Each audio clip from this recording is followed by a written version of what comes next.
Hello, everybody, and welcome to the Speakeasy with my two hosts, Jack, aka Doge from New Jersey, and Vulkan, What's going on? aka Vulkan. Hello. Nice. Today we're going to be talking about some Lolcows because an internet podcast isn't complete without talking about Lolcows, and they're everywhere. Whether it be your Wings of Redemptions, your Boogie 2988s, or like the first Lolcow, Chris Chan. They're everywhere. We didn't cover any of those, so what we did is all three of us went around and we all picked a Lolcow of our choosing. I kind of picked mine because it's local to me. I think so did Vulcan and maybe so did Jack. But we're going to do some housekeeping stuff real quick before we get started. So first things first, thank you guys so much for all the support on episode 1. It was fantastic, and I had a great time putting everything together and hearing it. I know my co-host did a great job too, so if you get pat yourself on the back, guys. That was excellent work. Patting. Nice. Yeah, absolutely. Thank you for the support. Right Thank you so much for the support, guys. We love you. You guys are great. Yeah, it was something else, man. I enjoyed it. Second order of business here. We are trying to branch out into Spotify and SoundCloud, but we wanted to drop the pilot first, so ideally episode 2 and episode 1 will both be on Spotify and SoundCloud by the time this comes out. So that would be fantastic. Hopefully that'll be a thing. Third order of business, I know Jack wants to cover it. It's his favorite part of the podcast. Oh, yes, of course. So, gentlemen, what are we drinking today? I guess I'll start out here. I got a Moscow Mule with some freshly grated ginger, lime juice, and a Bundaberg with Stolichnaya vodka. Ooh, very nice. Without the tin mug. I don't like the tin mug. Not a fan? Like coppery taste. Isn't that like what makes it pop? It's like the whole... Maybe. It depends on where. Up here at the altitude, it doesn't really matter. Oh, well, so. fuck at the end of the day. Yeah. All right. Well. And Vulcan. What do you have, Jack? Oh, I have a Jack and Coke. Love those things. Has Can't get enough. Jack in the name. Yes, sir. It's a very simple drink to get. Very good, too. Speaking of simple drinks, Vulcan, what are you drinking? Water. I'm drinking H200. Wait, no. Nice. Vulcan did his rain dance to get the fresh water. Yes. All right, Nocturne has been having very bad harvests as of late. Awesome. Oh, hell yeah. Let's just jump into it here. This is going to be a pretty long podcast, so do you guys have anything for the pre-topic discussion, anything at all? Well, do we want to lead off and just name our Lolcows right out of the gate? Maybe. I kind of want to talk about the submarine first. Oh, okay. Yeah, that's dude. been... Yeah. This will be a little dated when it comes out, but man, oh man. As of the time of recording, this is the not good day. 6/22/23. Yeah. I don't know. I saw something that says they believe they found the sub, but I don't know. I know they found debris. However, okay. Air definitely has ran out hours ago. Look, man, I played Iron Lung. I know what they're in for. Okay. Yeah. Unless, like, things got a little bit vicious down there and, like, strongest survive type shit. I don't know. Just, like, pull it up and it's just an entire container full of gore. And one guy is sitting there like Squidward in the forest. Yeah. Just, like, got his back turned. The lone survivor. How you doing? Put me back down there. Did you guys see the remote? I feel at home. Did we what? Oh, the remote. It was a $30 Logitech controller. Yeah, wasn't it like a Mad Catz bullshit? Like... No, I think Vulcan's right. I think it was a Logitech. It was a Logitech. I saw it. Yeah, like it had these like elongated like fucking yeah, thumbsticks. Dude. You guys ever some core memory shit? It was... Call of Duty 2012 control freaks. Like, you remember those? We'd stick them on top of the controller. Yeah. This is a controller they had those, but they were really long, like little pintle controller sticks. Like ones that you will impale your thumb on by using. Dude, they're crazy thin, man. And they look 3D printed. So they were like, yeah, a submarine will be piloted by this controller. Yeah. Not enough control? We'll 3D print these little joystick mounts. Costs were cut at every single corner of this project, and it is just... Anyone who actually agreed to go in there, like, I'm sorry, but this is almost suicidal, in my opinion. To know, like, some of the stuff going on, it's like, ugh. I don't know. Like, how much money does it cost to reenact Iron Lung? $250,000? Sign me up, man. Sign me the fuck up. Markiplier's all about Why? it. No, Markiplier's making that show though. It's gonna be good. I'm actually really excited for that. But just man, these people are like, we'll get to see the Titanic. Bump. And not even there's no window. They're watching the Titanic on a screen through a feed of camera, right? That's crazy. You're not even paying $250,000 to go down there and actually see the Titanic. You're going down there to watch video feed of the Titanic.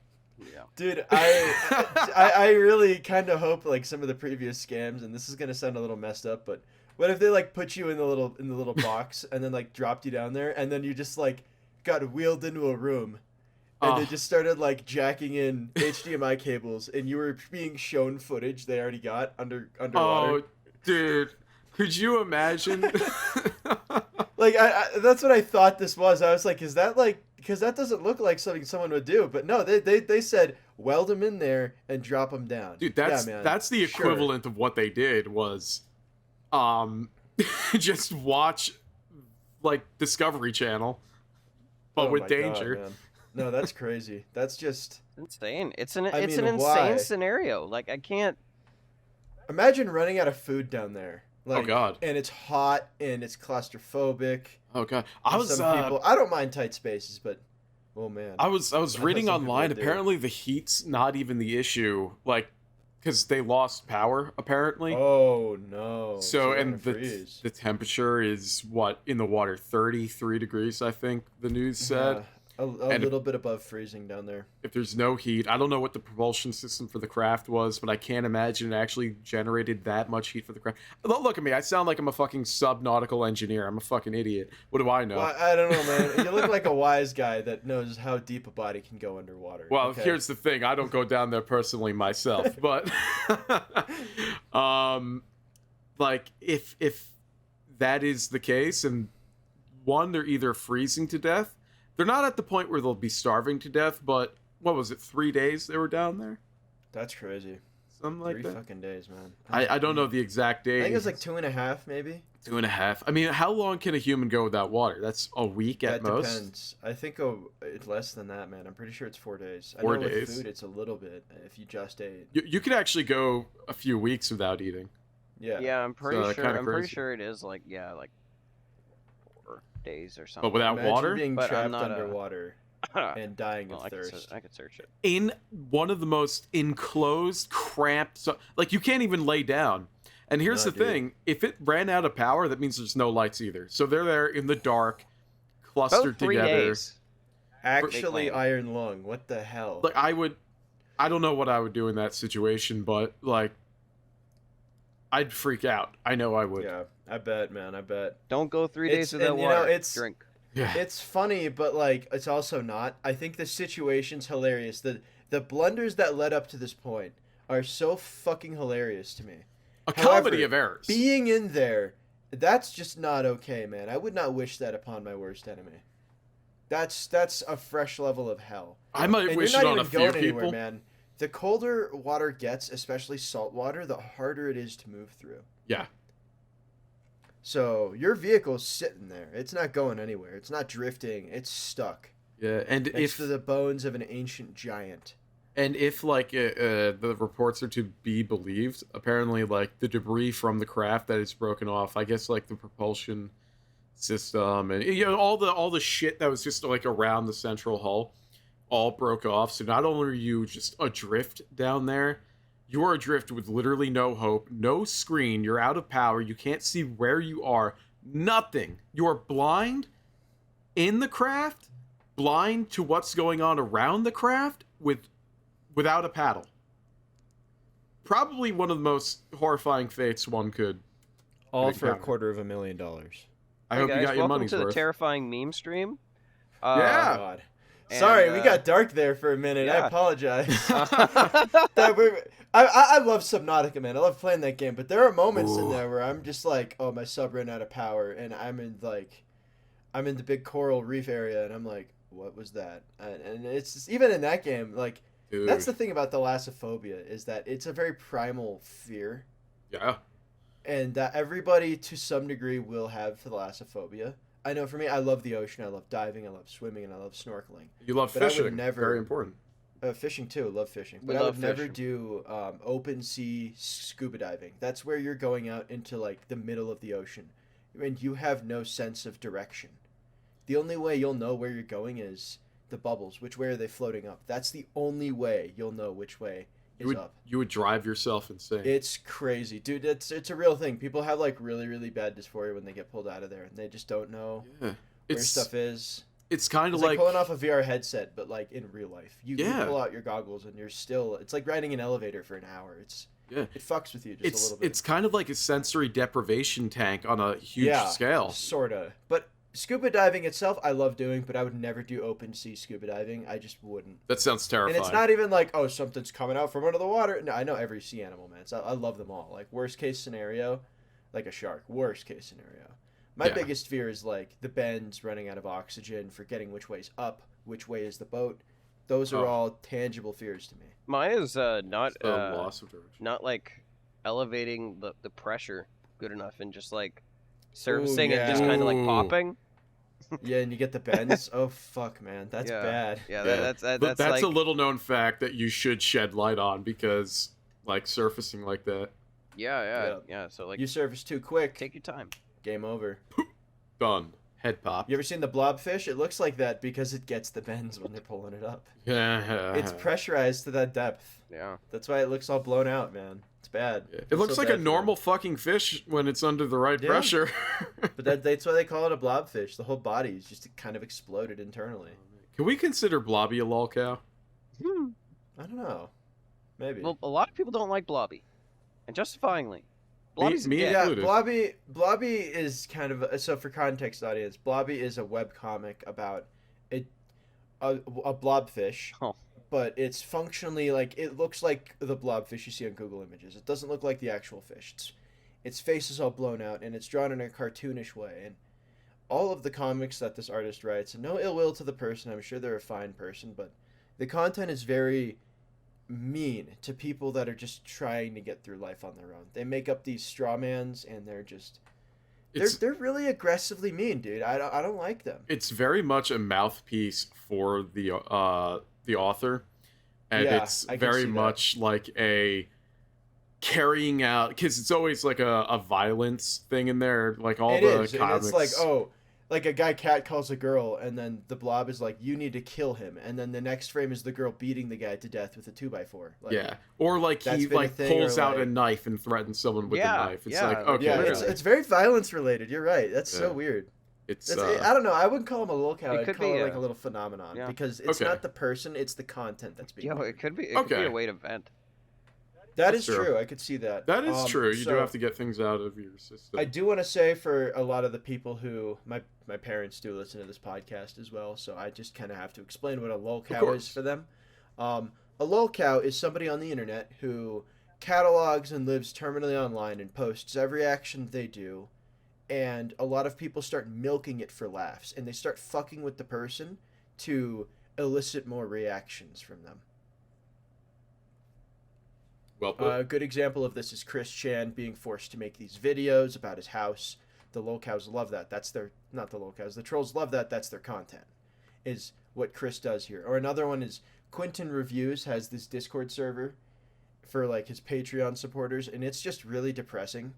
Like, and a lot of people go in there just to kind of see what he has to say, because a human being literally wrote like a week ago, like, I feel really sad, but I got McDonald's, I'm feeling a little better. And then 8 minutes later, he'll like type something like, just walked outside and stood in the freezing rain just to feel something. And people are like, oh my God. I don't know if you know who Quentin Reviews is, but that's a whole rabbit hole I don't have time to go down. Right. So that's why we're not going with Quentin Reviews, no Wings of Redemption, and no Chris Chan. Everybody knows those I enjoyed his early content. Me too. Yeah. I watched a lot of Quentin Reviews early on, but we'll cover that in another episode. Yeah.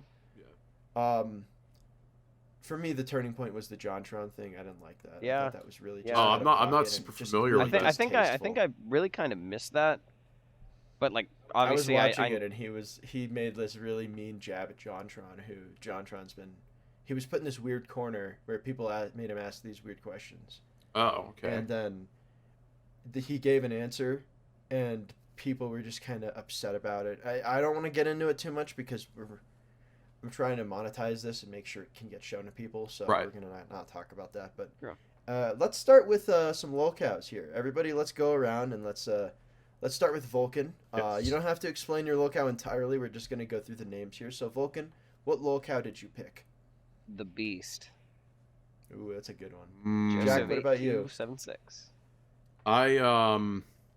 I guess mine's kind of a double up on it, but Spherehunter, but to like a kind of a larger extent, as I'll get into, like Anthony Cumia. Okay. For myself, I picked Daniel Larson. This is a very recent one. So I'm going to start things off here, just kind of get it out of there. We'll get the pace going so you guys can present next. So Daniel Larson is a gentleman who is usually found on TikTok. And it's obvious that there is something not 100% in his head. And I feel very bad for that. And part of me feels really bad about this whole situation that he's in. And part of me doesn't, because we'll get to that. But early on, there was a lot of allegations that his parents would beat him and neglect him. And he came from a pretty broken home. His grandmother ended up adopting him, and the two of them moved to Aurora, Colorado, which was my neck of the woods at one point in life. And he lived there, and he did really good in the Tennyson program, and there's actual news reports you can watch where he's out on the monkey bars, and he's learning to be interactable and social, and just, it's actually very heartwarming to see these, like, social skills being built. And he doesn't hate himself at this point in time. He doesn't hate other people. And then he turns kind of like, I think around 18-ish. He's a little younger than me by about a year, I think. And his grandmother dies. And he's taken in by this guy from the Tennyson Foundation who they would bond over during book readings. And this guy, he would live with him and everything like that. And then Daniel found TikTok. And, you know, the internet being what it is, people kind of found this goofy-looking guy, kind of not 100% there mentally, and they started to just fuck with him. Mm-hmm. And a lot of this stuff kind of... what I found odd about this whole thing, Daniel Larson sped ran the Lolcow experience. Chris Chan had about 10 years of history of just dealing with the worst things ever. And, you know, Chris isn't an angel either. There's parts in his lore where it's just vilified. The things that he's done, he could never be redeemed from. There was some evil shit. Yeah.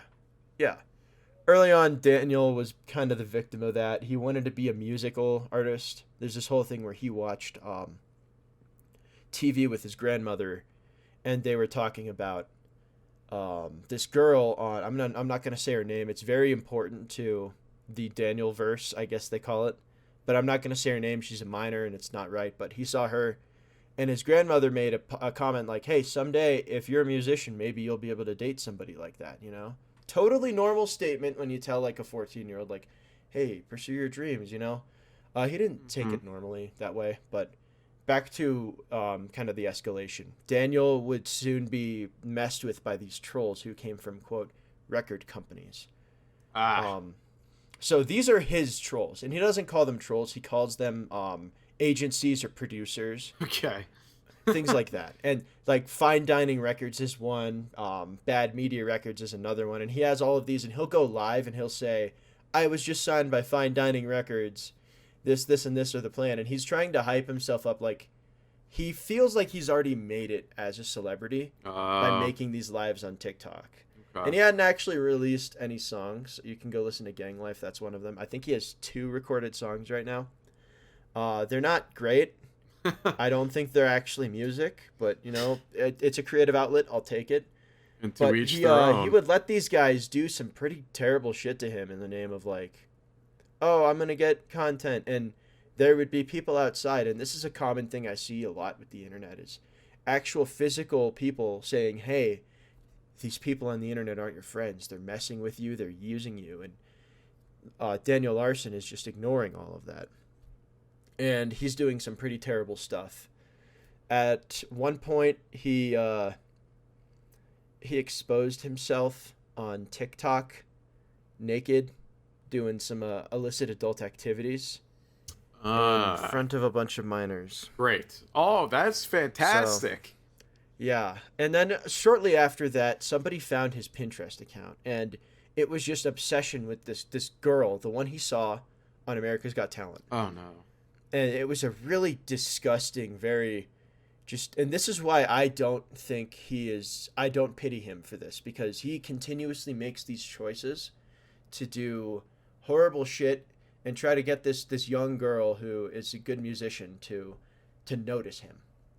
And people would make fake accounts posing as the girl, making him do stuff, typical Lolcow shit, like, hey, I need you to do this, or sending pizzas to his house and stuff. But what I found interesting about the Larson thing is that this is essentially the entire road. I was watching this and I'm like, I've seen this before.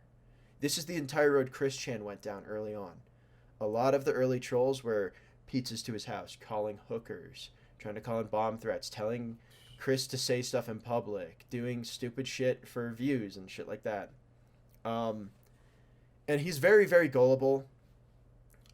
He will do things just because. I mean, there's a point where he is also really out of pocket with some of the slurs he says. Just throws them out there at people, and you can imagine the ones I'm thinking. Okay, sure. He's got a arrest record in Aurora, Colorado. Colorado Springs, for going up to this guy's porch, plugging in his phone, and then trying to kind of charge it there. Okay. And the guy was like, get off my property, and Daniel was just escalating it, and he recorded the whole thing. And you'll see this a lot too. He records everything he does. Everything he does is through that phone screen. There is footage of him in Denver during this whole it was an anti Roe v. Wade thing, which I'm not even gonna like weigh in on. I don't give a fuck about the protest guys. He was there and he took the mic and he talked about how the internet has really persecuted him and how this was the success story. And initially, it was an open mic, like anybody could walk up and do this, but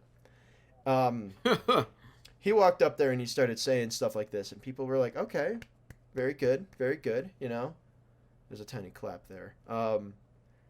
And then he started talking about showing his penis to people on the internet, and that's when people kind of went ahead and tried to take the mic away from him.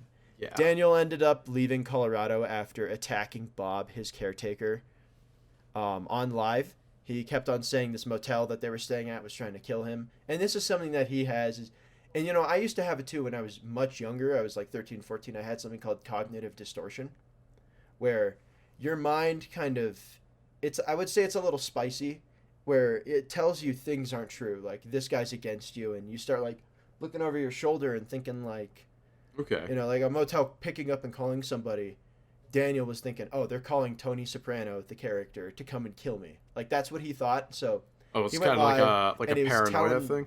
It was like, it's a form of paranoia, yeah, sort of.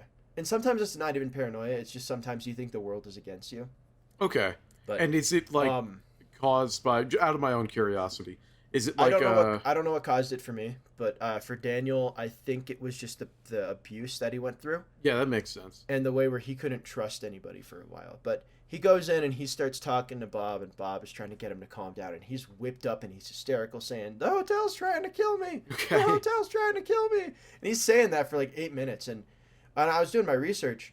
I was watching some of his catalog TikTok accounts, and it's just painful hearing somebody like this, man. And he's out on the internet, and his mental disorders on full display. And what do these like kids in high school and middle school do? They fuck with him. Of course. They think it's funny. They try to finesse money out of him. They try to, get him to do stupid shit, make him go live and make him say the N-word, stuff like that. Yeah. And it's just, and he knows about that too. He called the guy out on it on a podcast. Not a podcast, but like on a live stream. Okay. But currently where we're at with Daniel is, last I checked in with him, he was either in Las Vegas or he was back in Colorado Springs. Daniel's time in Las Vegas echoes to when he attacked Bob in the car.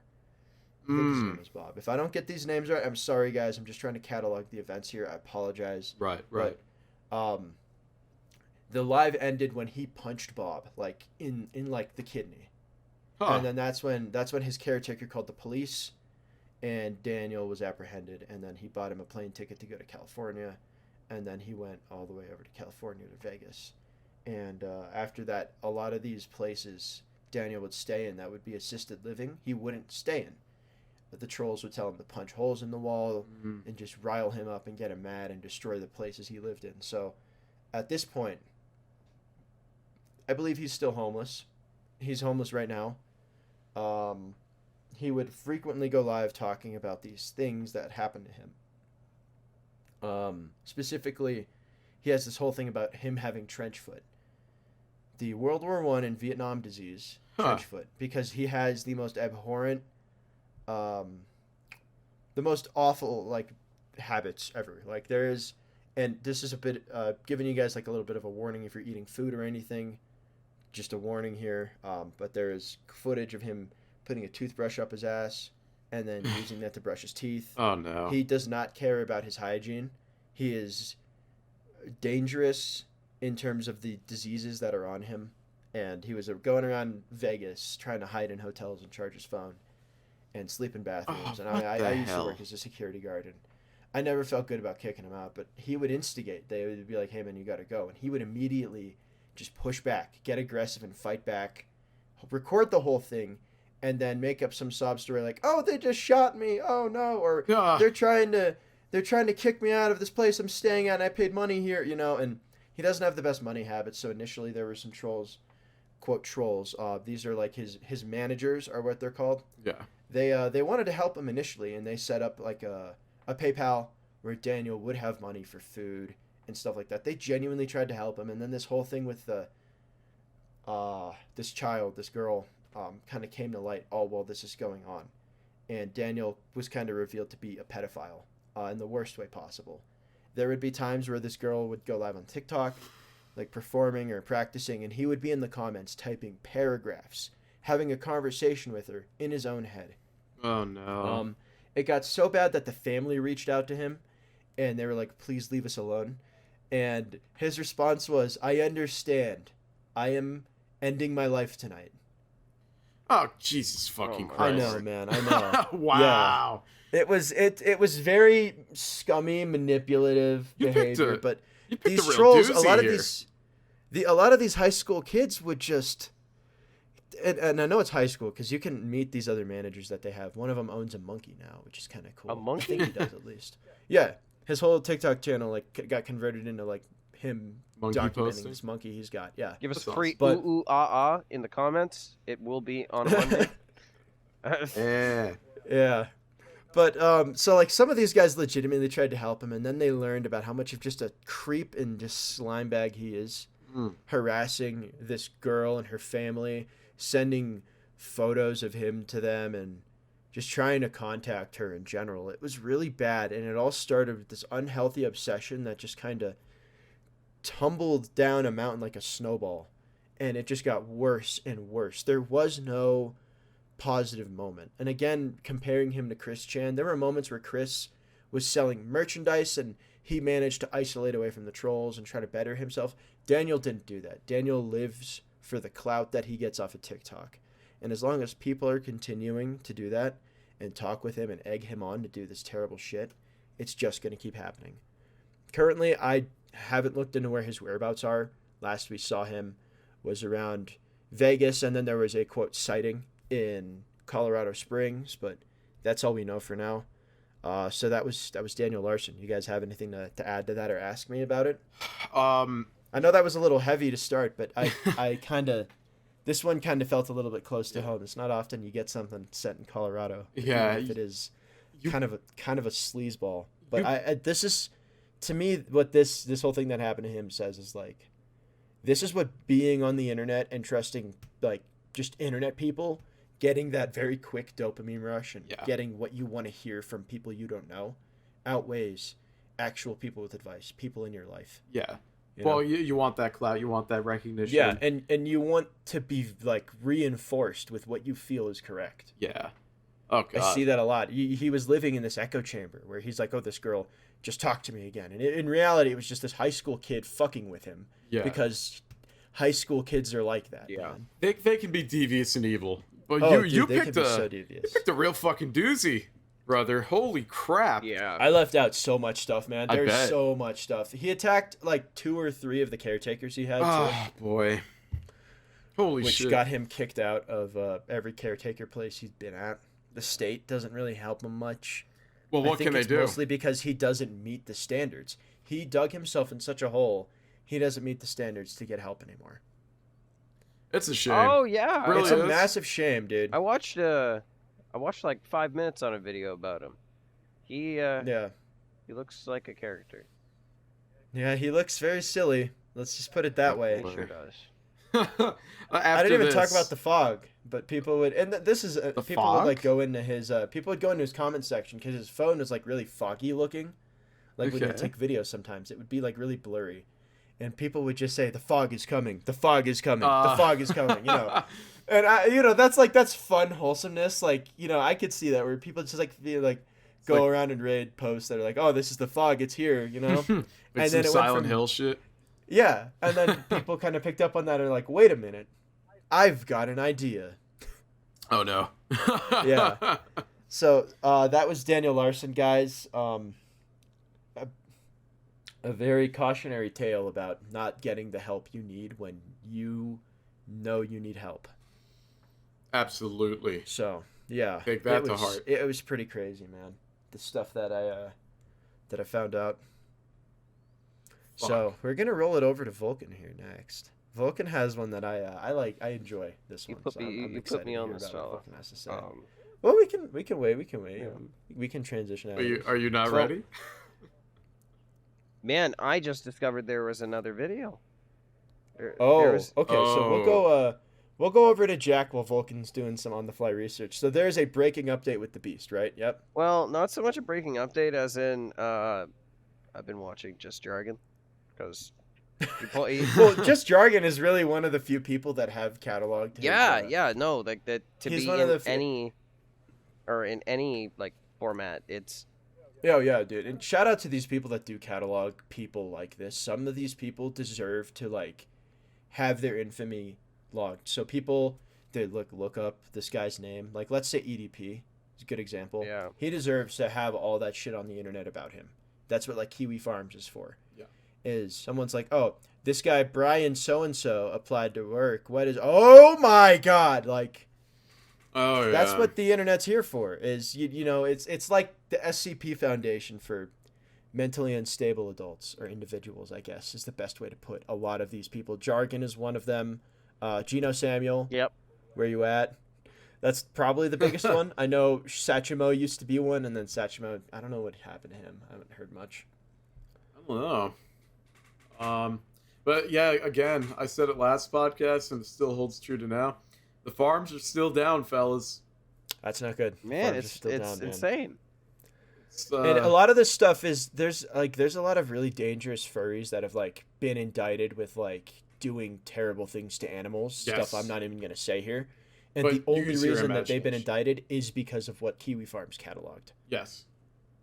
And those guys have like nothing now, blank fucking slate. Yeah, and it's like so that's why, in my opinion, the farms is pretty important because it does hold internet celebrities accountable when they need to be.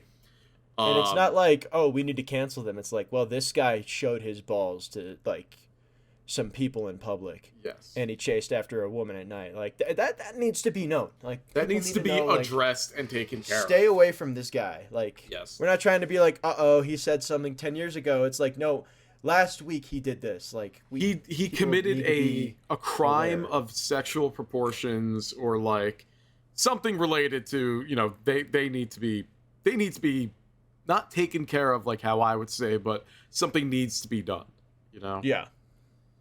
That's exactly right. So with that, while Vulcan is rewatching that, Jack, let's hop into your locale here. Yeah, let's hop in. So Spherehunter is and Spherehunter doesn't like this to really be, known, but is a former like cam star for like pornographic sites. I see. Who I'm going to use the word allegedly a lot here because, you don't want to use unsubstantiated shit. But apparently or allegedly was brought into like that kind of because they are currently a streamer, right? A video game streamer. I just want to get that out there before I go into this part. but was apparently or allegedly brought into the porn industry by someone that they were rumored to be in a relationship with, someone called like Natalie Mars or something like that. Okay. That sounds about right. Apparently they were in a relationship, and Natalie had convinced Spherehunter to start doing that. And at some point it led to a very infamous video regarding Spherehunter where they were jerking it on screen, right? Oh, Which, God. by the way, this is a trans person. Okay. And like had gotten like started like breaking down crying during the stream, right? Because there's just some, there's a bunch of stuff going on. I don't know exactly what, but like just related to a whole bunch of related stuff. I see. And then it was infamous because they received a donation where they're literally crying while jerking off now because they got a donation that has to do it. Man. It's just like a very depraved, very tragic story. All right, hold up. Is this like is this like the Better Call Saul pie sitting videos thing, or is this like is that like part of the fetish? I don't know. I genuinely like was it like no, he has to be crying, like, or she? I don't know what the pronouns are for this person. So I believe it is male to female. Okay, got you. Okay, so it's a she. So got it.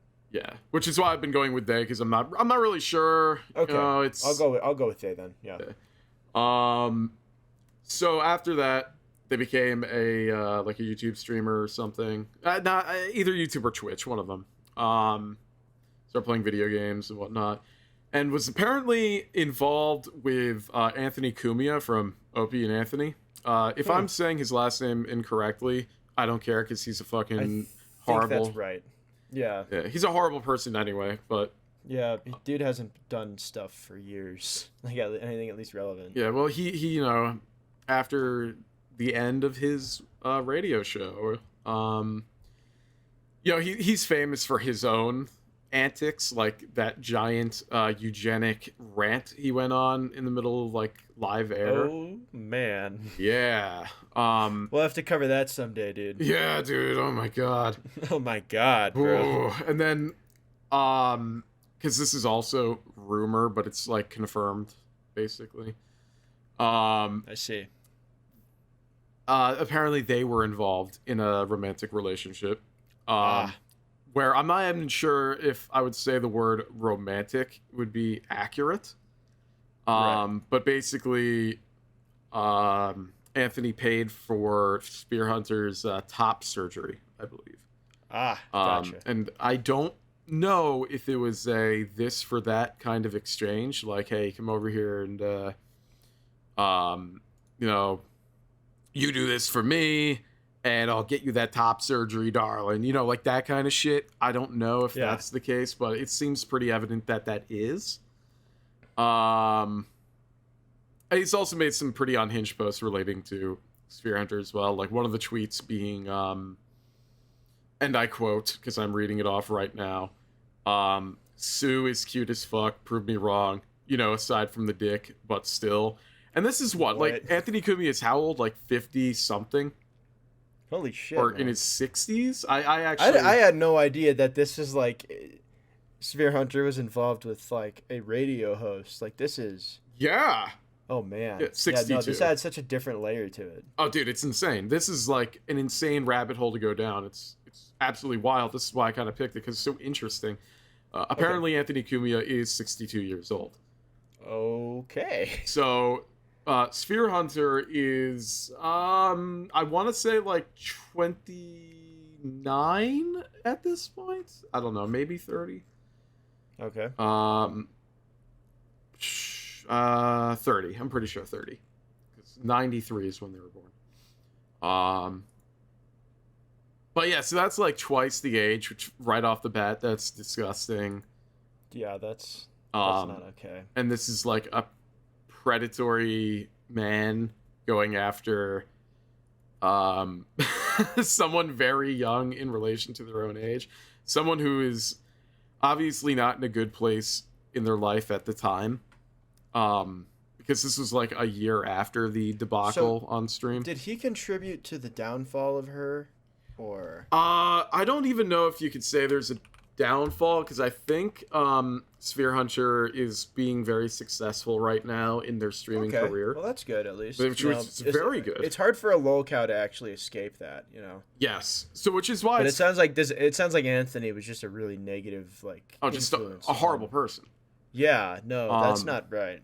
And so good for them for bouncing back. That's actually crazy. So it's to a point where I'm not even sure if I could consider Spherehunter to be an actual lolcow, but rather got involved with a lot of stuff that could, surrounding would-be lolcow. I would say lolcow bait, like pre-lolcow, Pre-lolcow. Interesting. I'll have to come up for a term for that. Maybe there already is one. If there is, drop it in the comments. Absolutely. And this person, Spherehunter, likes to, they do like decent cosplay stuff. They stream video games. Apparently, they get a lot of deals with Capcom. So good for them. They seem to be in a very, very good place in their life at this point. I feel so bad that they had to go through the shit that they did in order to get. I can't believe that this fucking dude from Opie and Anthony fucking did that, man. Yeah, and what a nut, dude. That's crazy. Like Anthony feels like modern day Pole, right? You know what's weird is it's very rare we have a lolcow that has a specific driving force in how they are. Yeah, it's crazy. Because with Larson and Chris, there's a lot to walk away from, Yeah. But with Spherehunter, it seems like they just walked away from Anthony and everything just got better, which is fan-fucking-tastic. Yeah, and apparently that other relationship as well. Yeah. Which, I mean, I guess it's good that they, they got their gender-affirming care, in terms of the surgery and whatever. Yeah. It shouldn't, I really wish it didn't have to come to the point at the expense of Anthony. Who? Yeah, that's crazy, man. Dude, this guy is straight up modern-day Pole from 4chan. This guy, like I said earlier, goes on these, crazy eugenic rants and whatever, and then is posting about him directly saying something about traps, I guess. Actually, I don't know. And he's 61 and he's saying this shit? I don't actually know if he said the word traps directly, but he is talking about chicks with dicks in that kind of regard. And it's that's so interesting. It's just thank you for your response, Anthony from Opie and Anthony. Yeah. All right. It's so fucked up, man. It's fucked up. God. That's really nuts. All I can really go into about, I guess. Yeah, no, that's all right. That's crazy, man. I didn't actually know a lot about Spherehunter, so adds a lot to it. Yeah, they are a good streamer, and they are very inoffensive in the content they put out. Because some people like to be that kind of a way, But Spherehunter's a very, very decent stand-upping person. Okay.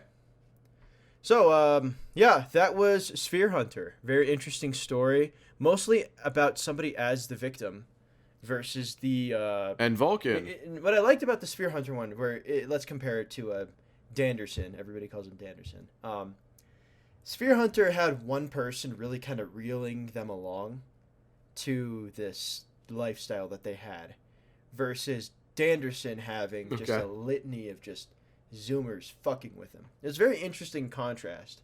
But now we're going to get into one of the classics, one of the most OG. I'm talking about Joseph8276. The creator of the Anti-Swag Corporation. Sorry, my bad. I didn't know you had sir. such an egregious title. Vulkan, would you like to tell us about this creator of the Anti-Swag Corporation? All right. Beast. His name is the Beast. Oh my goodness. Not to be confused with Brock Lesnar. The There's fucking two beasts. beast. We got two The here now. Beast. This is getting out of hand. No, there's two of them. Okay. All right, Vulkan. Anyway. Well, no, there are this two guy's of a them. character. He's close enough to me. Okay. Like, For context, guys, Prophet's Vulkan's over. a leaf.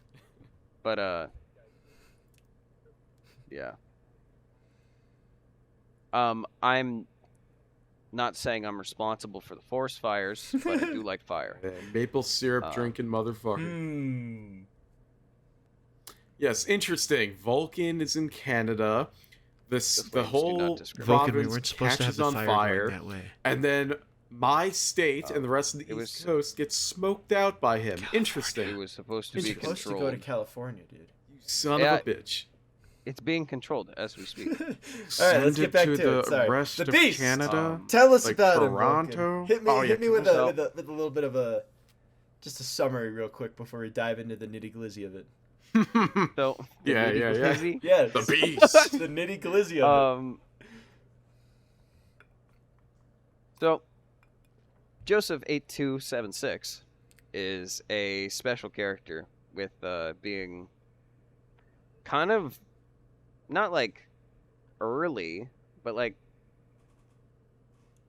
he's in a weird time where the swag. You guys remember swag, right? The YOLO guys, you know? Yeah.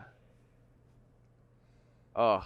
Anyway, Vulcan just you guys can't see it, but he just did this huge sigh like, fuck, man. Were you one of those guys, Vulcan? It's school, baby. It's no, it's not. But it's really been like fucking. I have a side story about that for later. Like it's been 10 years almost. Well, it's been.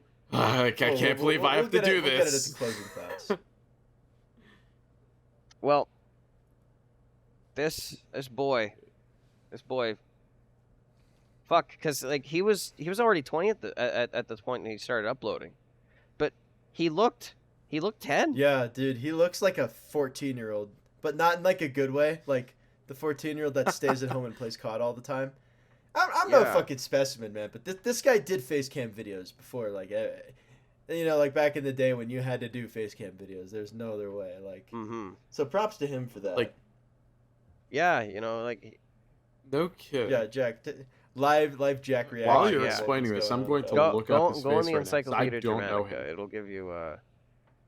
Well, be careful. Okay, don't send me these. I'm not sending you them. You choose where you scroll. We're not there yet. So, this individual started posting YouTube videos. Actually, no, I don't think it started on YouTube. It started on like Facebook. Yeah, it was Facebook to start. Yeah. Well, post these videos on the internet, you know, explaining how he was like not swag despite his get-ups, and how he ain't no swag. That is his terminology, guys. Put the pitchforks away. He repeatedly he says this a lot, where he dresses like a rapper and everybody calls him that, and he's like, no, I'm not. Right, Vulcan? Yeah. No, he's I just looked up an image of him. The one I specifically am looking at right now is he's wearing. Oh no, it's not that one. He's wearing a yellow bandana, a red bandana like on his head, a yellow one around his face with a Canada snapback on top. Oh my goodness, yeah. It's the funniest shit, dude. This is fucked up. Go off. Vulcan, how would you feel if you saw him walking down the street? Just. I'd be shocked. I'd be like, yeah. Well, I'm sure he doesn't dress like this now. But like, surprised to be sure, but it won't. I don't know about that, brother. All right. Now hit me with him. Does he have any sagas? Is there anybody specifically in his life that fucked with him? 3 people. All right. Here we go. So, this is where he starts to show himself. Oh no! This is the new dark. Oh god. Oh no. So he's autistic. Yeah, I kind of figured, man. Yeah. Everybody we've reviewed today has had some kind of mental problem. Well, you gotta preface this because you know you can be a little slower to social cues, or even just be oblivious to them in general, and or just be oblivious to the fact that someone's fucking with you, because, well, in typical Lolcow fashion, Yeah. he got himself a girlfriend. Oh, he got himself one of those girlfriends? Yeah. So this is something I kind of skipped over because the girlfriends for Danderson it was a real person with a real name that people were pretending to be, so I didn't go into it. But Vulkan, would you like to illuminate our viewers as to what the typical Lolcow girlfriend is? So it's typically people or trolls who just really want to fuck with their lives in any capacity that they can kind of do. Well, the most famous example we can probably go is Blue Spike, big old Chris.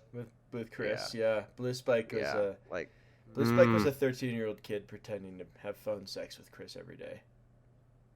And this is kind of like the set standard. So, Vulkan, how bad were the beasts trolls?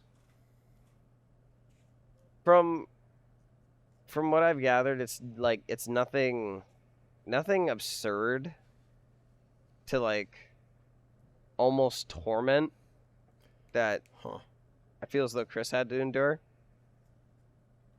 So you want to go into that a little more about the torment part, because this is something that like a lot of people forget that these are people at the end of the day. Yeah. Give us all the pretty details. Man. I'm gonna keep throwing that out there. You need to get into the nitty-gritty, all right? Can we get that like as an isolated clip? We'll work on it. But you got to go into the nitty-gritty, man, because I watched a Beast documentary. You gotta tell us, 'cause I don't know shit about this. Yeah. And Lolcows are very new to me. I don't usually keep up with them. You gotta tell this to me like I am. I don't know shit about like a 50-year-old like Italian dad. Yeah, I'm trying to frame it cohesively. Yeah. For context, audience, if you're like losing your shit and screaming at the desk, the Beast is a very delicate subject matter due to the things that happen to him. Yeah. Oh, okay. So because he liked Vulkan, enlighten us. He liked to show himself a lot because he was repressed, and when you're repressed as in like sexuality. Way, yeah. Oh okay. Man, I've been going through his former accounts, and he had everything under the sun. Bro was horny on main, I see. Oh no. Yeah. Horny on main, horny on second. You search up his username, you immediately find a fur affinity. Oh God, no! I shit you not. I shit you not. You just, and it just takes mere seconds. I don't know if we want to subject the viewer to having them go and Google search this. I'm not telling you to do it, but I'm telling you how easy it is. I don't think it's very important to know that. It's very important to note that we are not endorsing going and looking at this shit. Thank you, Vulkan. I'm just simply telling you how it is. Yeah, no, I get that. It's just this is a delicate subject matter to explain. Yeah, it is. And I'm probably the worst person to keep it delicate. I don't know, man. Let's break into one of his sagas. Does he have any of those sagas? So he has this his first girlfriend by the name of Kaylee McCarthy. It was like over a week. They just like, oh yeah, let's get together. I air quotationed. This was the start of his doxathon. Oh no! Oh, how bad was his doxathon? Well,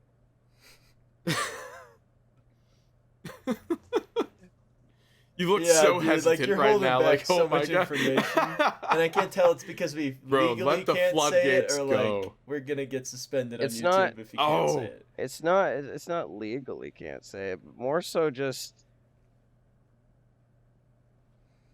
his cock. Oh God. You did that the word. We're like, oh, Doc's like his home, and Vulcan's like, nah, man, it's his cock and balls, bro. Okay, because I feel a little bit lost here. Please explain to me. You're gonna want to break this down now that the first barrier's down. Let's do this. Yeah.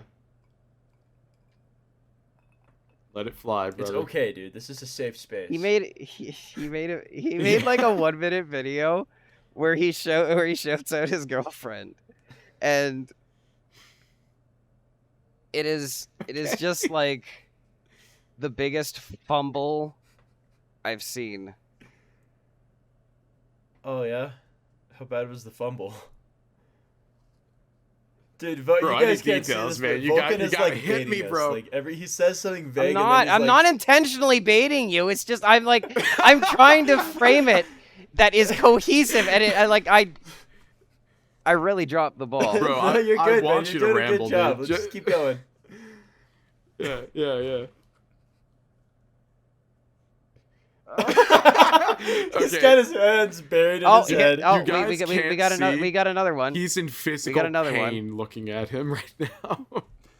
Yeah, so the beast is I'm gonna help Vulkan out here and throw a bit of a lifeline. The trolls really just kind of wanted to see, like, just mess with him and make him post nudes. Okay.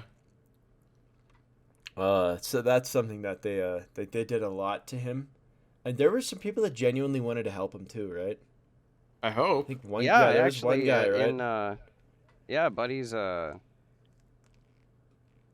fucking. I'm skimping on the name. Wasn't it that Parquet fella? Yeah, well, he didn't use his real name. I think he used like an online alias, so we don't know for sure. But this guy who, you're always gonna have someone who wants to try and help you, and unfortunately, due to your state, you either don't believe they want to, or you don't think you need it. That's good. That's a good point. I mean, Danderson didn't think he needed any of it. Sphere didn't know they needed help. So how did the Beast react to this? Well, after his girlfriend's leaking his lovely body. Oh, his girlfriend leaked it. Guys. Well, no, they weren't. Jack, these are people posing as girls in the internet. Yeah, it's trolls. Oh, okay. Yeah, the trolls would play as girlfriends, and it's very important because I don't know anything about this guy. You gotta Jack lay was it like, out "Oh, for me, this guy was brother." getting some." All right, we're like, "No, Jack, that is No. not what happened." Okay. You gotta really lay it out for me because I don't know shit about this guy at all. Yeah, It's true. So after his girlfriend's, sometime around the 2014 plus, Okay. he got accused of child. Oh no. Yeah.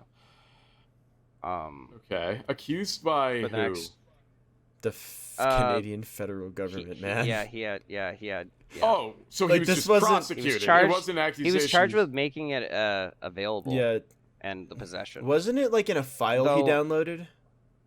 It was like through like a chat, like a fucking online chat service or something. That's crazy, man. Imagine just like hop on and say like, "Hey, what's up, guys?" Boom, your computer. Jesus just fucking CP. Christ, dude.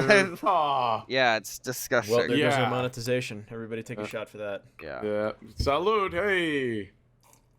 I love water. It's gonna be like Where's Waldo for every episode. Where's Vulcan gonna say I love Where's water? water? Where's the water? We have to find the clip of Vulcan asking about water every episode. All right, Yeah. so let's get back to it. Yeah. Yeah. So yeah, for the next 4 years, basically up to now, he's kind of like kept a really, albeit it's not intentional because it's not by him, it's by his family. Sure. Kind of a low presence. So let's get into that too. How does his family deal with his Lolcow shenanigans? This is something that Daniel didn't really have a family, and Sphere was kind of too old for this. So let's break that down. Is it like one of those cases where they took like what was that called? Like they had like with Britney Spears, not custody, but kind of like the it's basically like adult custody. yeah. I can't remember the actual term. It's because for they're it. not in. Yeah. But yes, okay, But it's like that. that situation in particular was like, Spears is fucked up. Okay. Suffice to say, like that was some bad shit. Anyway, they, I don't even know what extent to the family he has left, because like I think he lost his parents. I remember that very early was, on. He lost him in there. He was very Yeah. young, and I'm sure that kind of messed him up a little bit. And Yeah, that surely and- led to some contribution to so it. I know that he coped with the internet, lack too. of a proper parental figure. Yeah. Does terrible things to a developing mind. Yeah. And yeah, so whatever family he has left, I assume they just kind of keep him on a tight leash. Similar, not, I can't say it's similar to the way Chris is being kept, because it's more Well, so. Chris is being kept on a tight leash federally.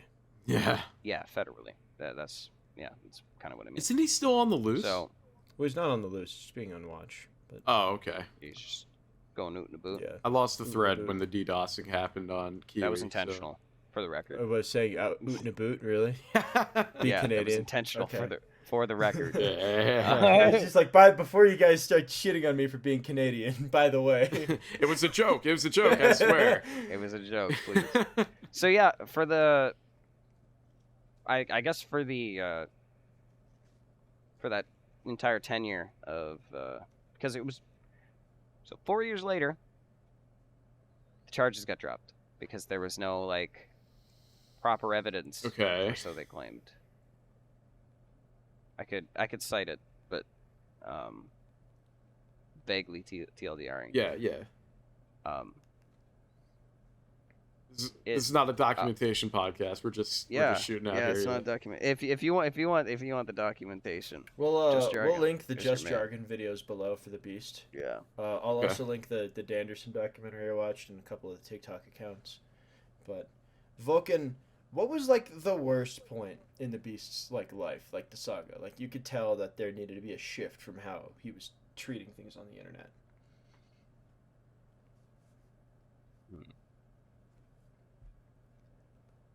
Well, it's right out of the gate,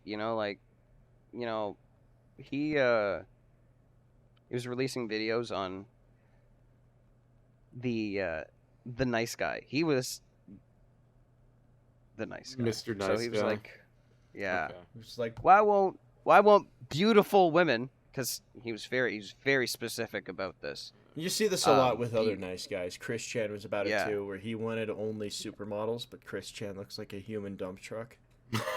I'm Yeah. sorry, Chris, but yeah. Stay in your fucking league. Mhm. People would say It's that to just- him too, but go Well. ahead. And that's that kind of behavior, if not nipped in the bud, quickly can really Spiral right out of control. like kind of, what's the word, Jesus Christ, Grow into an awful monster. Something I noticed with him Yeah, is that he he used just- a lot of internet porn to kind of like supplement the fact he wasn't getting any. Do you think that kind of ruined the way that he looks at women? Because that happens to a lot of young men. They look at porn and they're like, wow, why isn't my girlfriend like this? It most absolutely can. I would most Okay. definitely Like- say porn is the complete ruiner of the male mind. Do not consume porn. I'm telling everyone listening right now. Do not You might consume end up porn. like the Beast. Yeah, you might end up like the Beast, and you will definitely ruin your perception of healthy relationships, whether you're cognizant of it or not. You will get So- ruined by it. Vulkan, do you think that played a part in the way that he acted in a lot of these videos? I think it most easily could have. Okay. Because, yeah, the internet and its consequences. Yeah. Here we go. Channeling Granddad Ted here. Uncle Ted, So- R.I.P. I do have to say, I know that he had an arc where he was kind of trying to lay low. I don't know if he's on TikTok now. I'm not on TikTok, so I can't be talking like I am. But Yeah, it's basically been from like 2018 onward. He's just been really laying low. genuinely good for him. Yeah, I heard that he's not really being like better. Another air quotations. But at least it's not But, getting like, worse. we don't know enough. Yeah, okay. I think this is one of those where we don't have a case closed kind of thing. Maybe it's because he retreated away from the whole limelight, you know? Yeah. I think the lack of evidence is evidence in of itself that he might be getting better, because if he was getting worse, more people would know about it just due to online presence. But who knows? His family has been, like, evidently really, really tight on any of his usage. Oh my god. That's don't good. worry, webcam shenanigans. Shout out to the family for that, man. Yeah, I might give legit though. Shout out to the fucking family for that. That's huge. Like realizing, like taking control of that problem before it gets worse, before you do have a Chris or Danderson situation is huge. Yeah, because with how long he was on, we could have had an insanely detailed like multi-part series on we this could have guy. Like that's what's interesting about the Beast is he was a hop, skip, and a jump away from being another Chris Chan situation. Oh, brother. Because he started posting in 2002 on the internet, and shit. We have a litany of like 15 years to go through. We could, and a lot of this stuff was cataloged by one guy, right? The train guy. What was his name? I can't remember. Jargon. Yeah, not just Jargon, but the other guy that made the Kiwi Farms post. I know the biggest one, is that Parquet fella. Yeah, it was Parquet. So, and Parquet, Parquet did a lot because he lived in the province with him. Dang. Okay. Yeah, so that would probably be why. But Parquet was one of these, and you see this a lot with the internet, is where somebody wants to document something and he starts a thread, and then it starts getting traction, more people look into it. That was really Parquet with this situation, where he did a lot of the fact-finding. I know that not just for you, Vulcan, but for everybody. This guy, shout out to Parquet, man. People like that.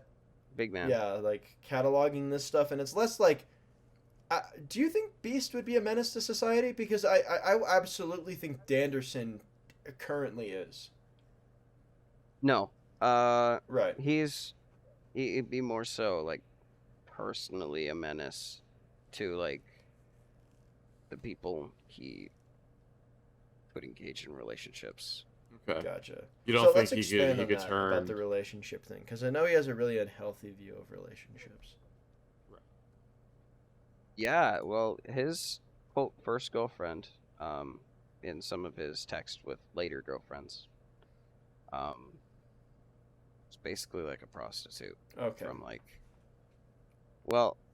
so because he's on disability, so he's getting, or was, I don't know if he is now. Okay. But rather make the assumption. Quote, he would spend $250 on this woman just to sleep with her. Okay, yeah, that's a prostitute. But this was also his girlfriend. Sure. I don't think he could distinguish between the two. Do you think that would be a possibility? That's legal in Canada, though, right? Prostitution? Yeah.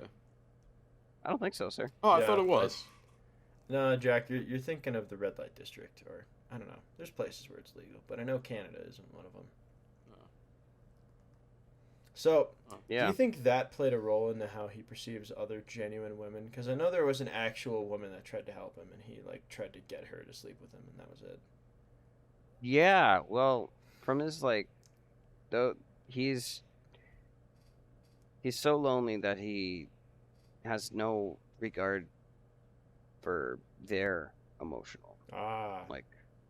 Well, granted, these were still just trolls with their narrative to push, so it's not like it was a genuine emotional connection. But did we see an actual attachment to these trolls, these fake accounts that were his girlfriend, or was it more like a fucking go away kind of thing?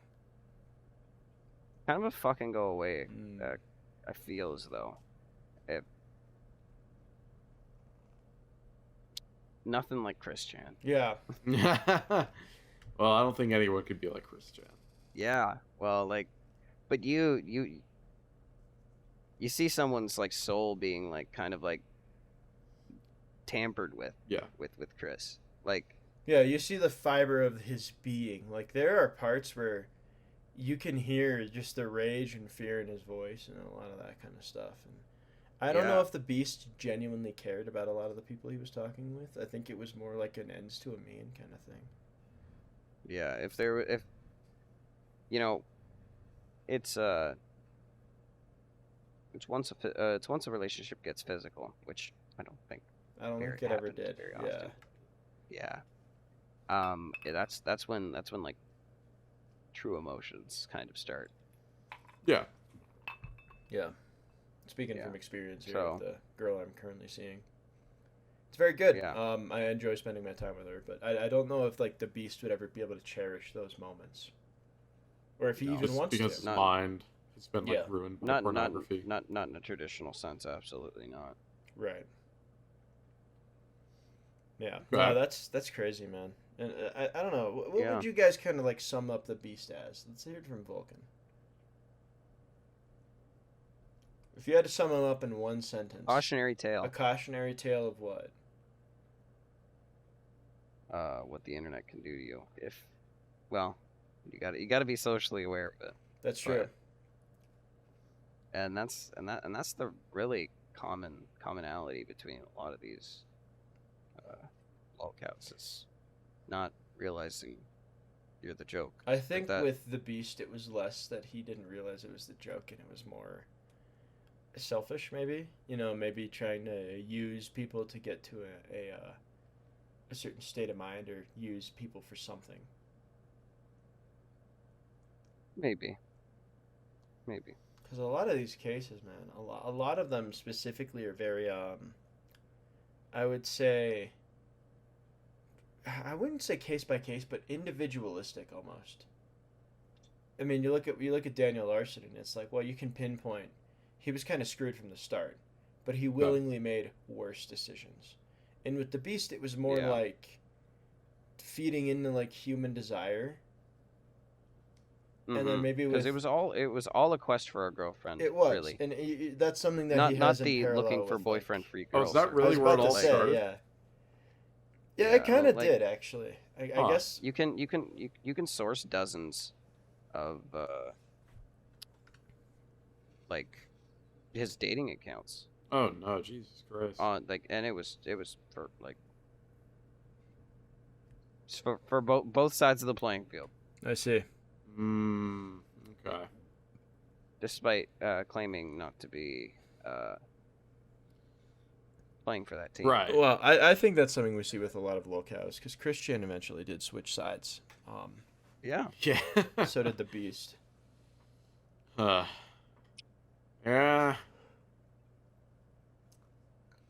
So, I kind of want to wrap this whole thing up here with lolcows in general, man. Do you think that this is something that's going to stay on the internet, or do you think that this was a blip in the moment? Because a lot of these, like the Beast and Chris, it was very much a sign of the times. The early internet, the way that people dealt and talked with people, it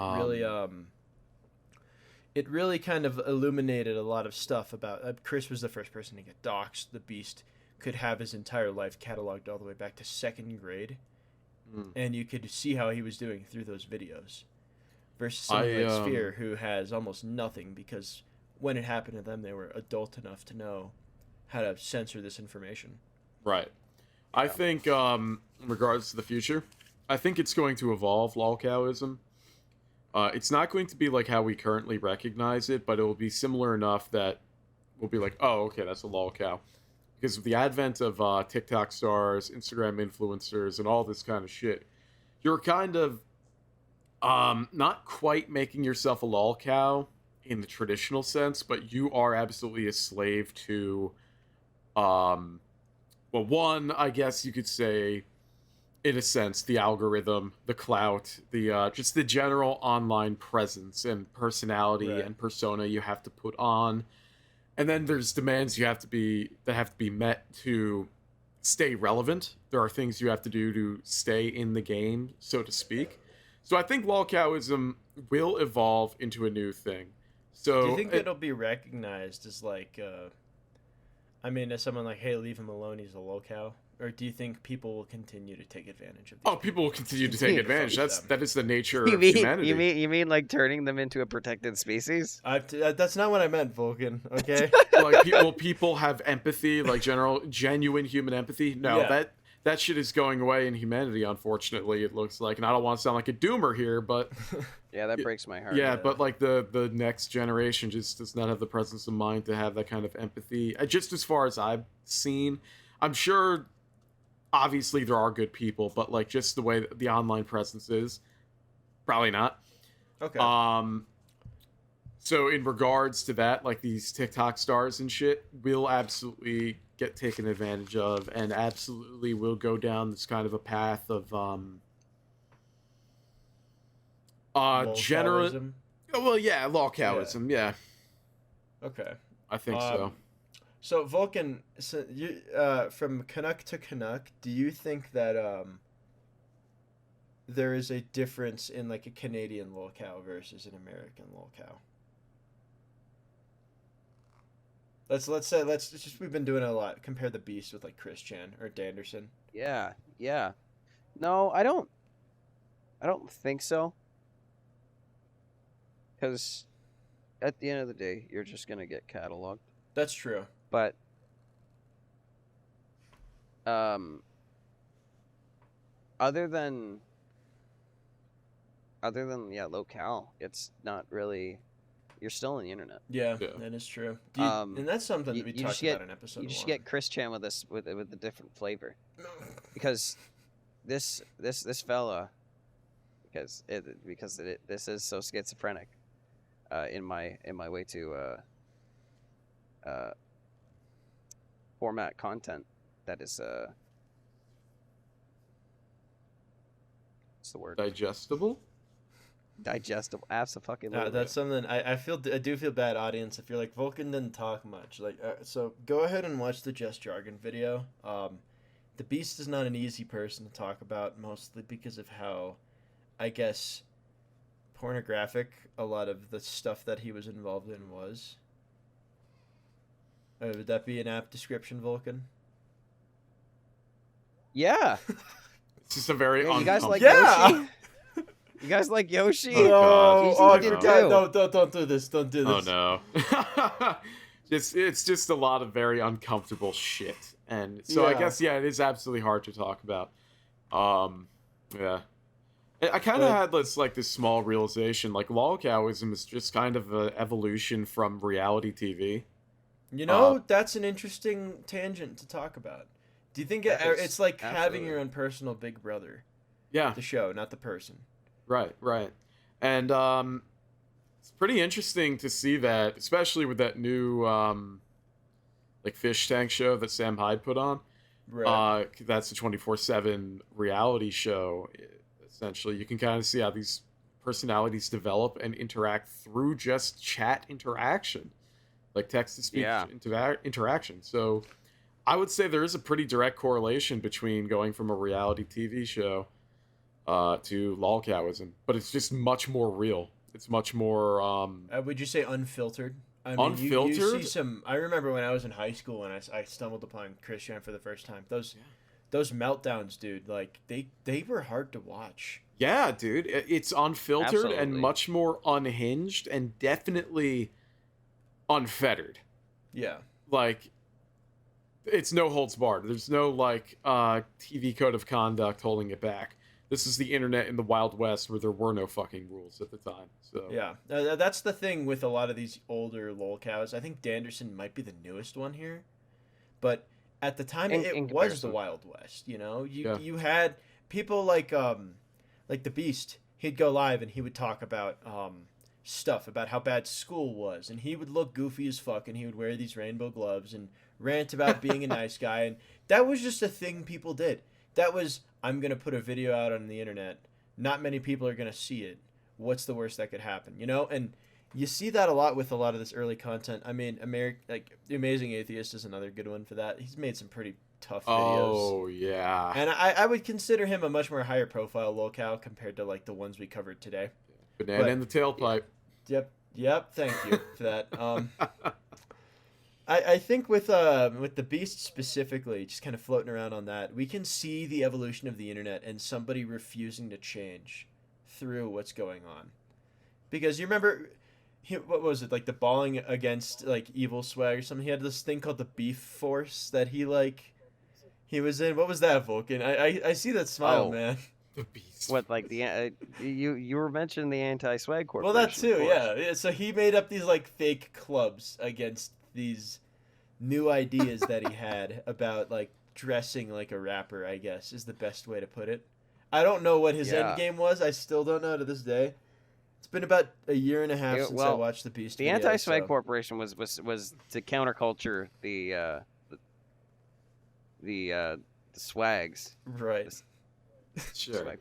Yes. What was what was the beef one? Like the beef thing?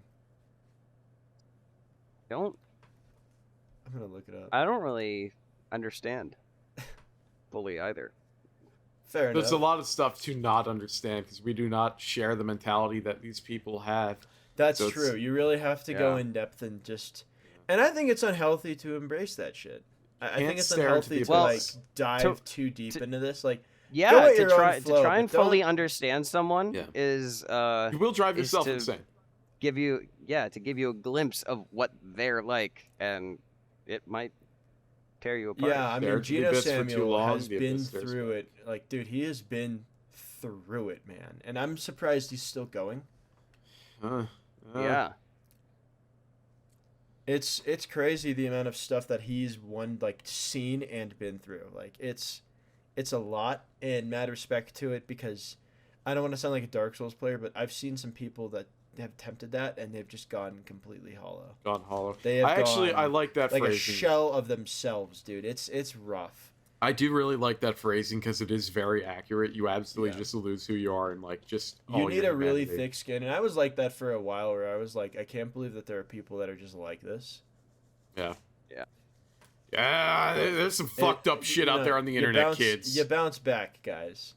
So, let's move on to some closing statements here. That way we don't go hollow ourselves. Jack, I know you had something you wanted to talk about in closing. It was an off story about it was in regards to the fucking YOLO shit.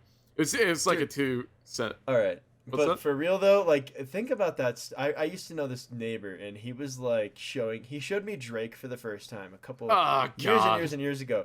We were longboarding. It was 2012. Yeah. And he was like, "Have you heard of Drake? He's the creator of the YOLO movement." And I was like, "What the fuck did you just say?" Like, bro, I hate Drake. I just didn't know, you know. Yes, it was one of the, at that moment I felt like I was out of the loop. I'm like, this YOLO thing sounds pretty cool. I wonder what it is. But looking back on it, I'm like, thank God I did not. Oh God, dude. No, because I was a camp counselor at the time of that. I was also like a lifeguard. And I remember there's these fucking kids in the pool. Like, you know the game Marco Polo, right? Yeah. These kids are in here fucking playing the game Marco YOLO. And I'm... Dude, you know what's funny is they're gonna like look back to that and be like, remember when we played Marco YOLO? Wasn't that stupid? Wasn't that so cringe? Like, I'm up here sitting in my big lifeguard chair. I got the big red fucking smacky stick that you're supposed to save lives with, but really you whip kids in the back of the head with when they're acting up. So like, I'm up here watching these kids going, Marco YOLO, and I'm like, you know what? If one of these kids started drowning, I don't know if I'd have the strength to save them. Like, now you got to think about that and think about the shit that these TikTok kids are doing now, man. It's like, never going away. They're like stealing Kias for like a Kia, like, oh, steal a Kia challenge, commit a felony, and record it. Dude, okay. That's my favorite. On that topic, I think my favorite fucking version of that was the devious licks trend. I was gonna bring that up, bro. Yeah, dude. Oh my God, yeah. The devious licks were some really... The top tier that I saw was when the kids stole the entire bathroom, stall and toilet all. Where does he even put it? Where does he put that stuff, man? Dude, like, these kids just stole the fucking whole goddamn toilet stall out of the toilet. Just stole the whole thing. Did you see the one of the kids stealing a bus? No! He took a bus, what? Bro. No, are you kidding me? He got in it and he drove away.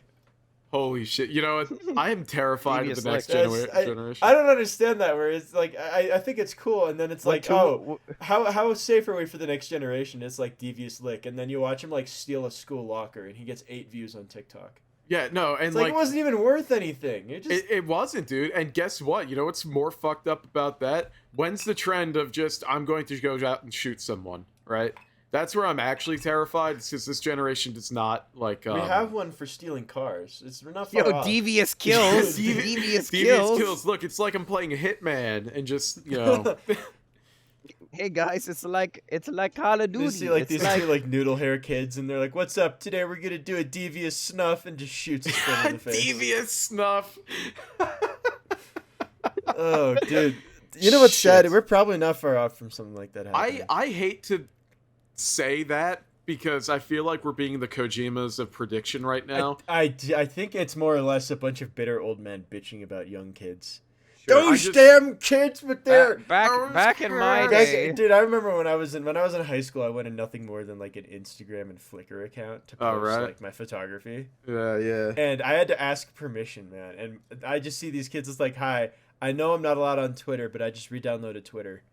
And I made another account on my Nintendo 3DS, and then it's like, what? Oh my god, what that like Ariana Grande fan? Oh like my what? Oh my god, yeah. When they got logged on on their fridge, fucking bro, and was tweeting. Yeah, when they logged on the fridge, it was like, oh my god. I'm not ready for this new world.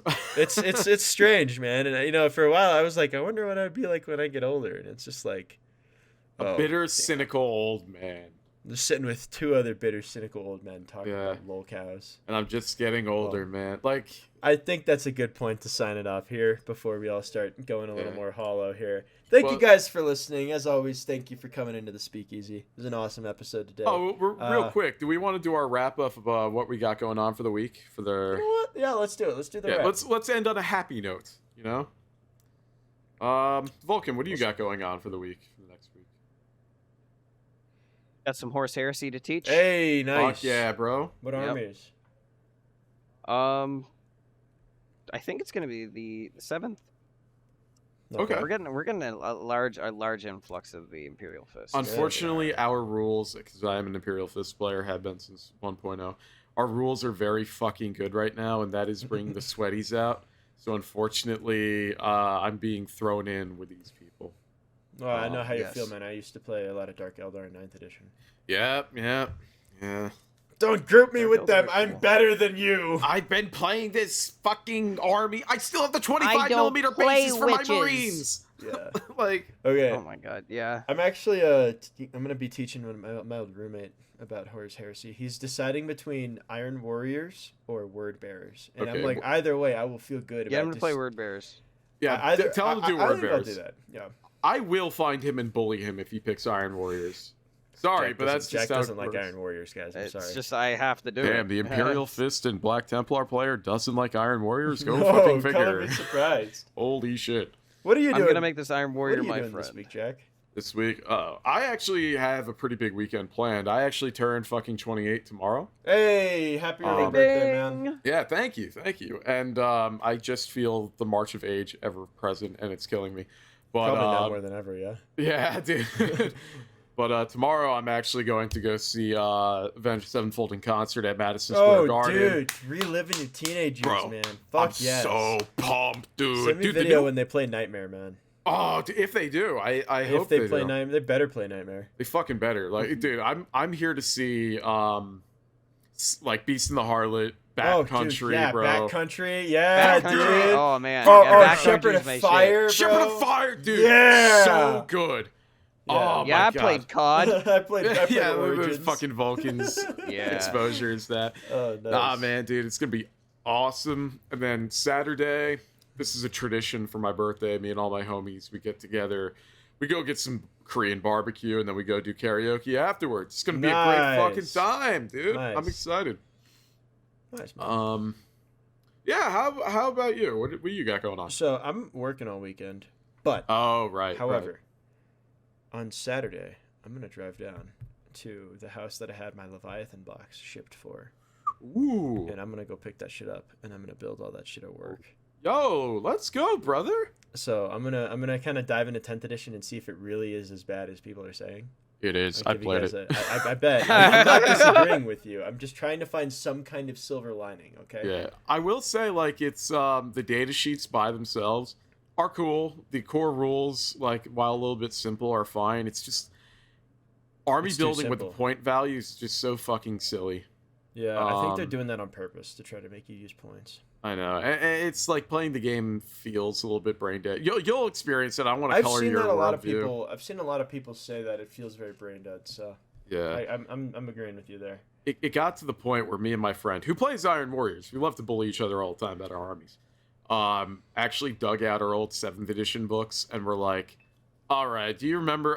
We remember having a lot of fun back in like 2013 to 17 with 7th edition. We're like, yeah, fuck it. We only got to play with the Traitor Legions expansion for 3 months until 8th came out. So let's pop that back open. Let's do Stronghold Assault. Let's do Planetary Onslaught. Nice, man. You combo that with the Cathonia book. That'll probably yeah.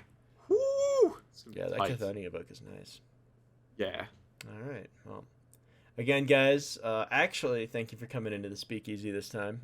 Next time you guys hear from us, we'll have a guest on. We're going to be talking about content creation, and that'll be super fun. So, do we want to reveal that guest, or I think we'll keep it a mystery until then. He knows. He knows. All right. I'm coming to get you. So, all right. I've been Doge, Dad. I'm Doge from New Jersey, otherwise Jack. Vulkan. Nice one. Just Vulkan. Vulkan lives. All right, guys. Have a great week, and remember, we love you. We love you. In the next one. Adios.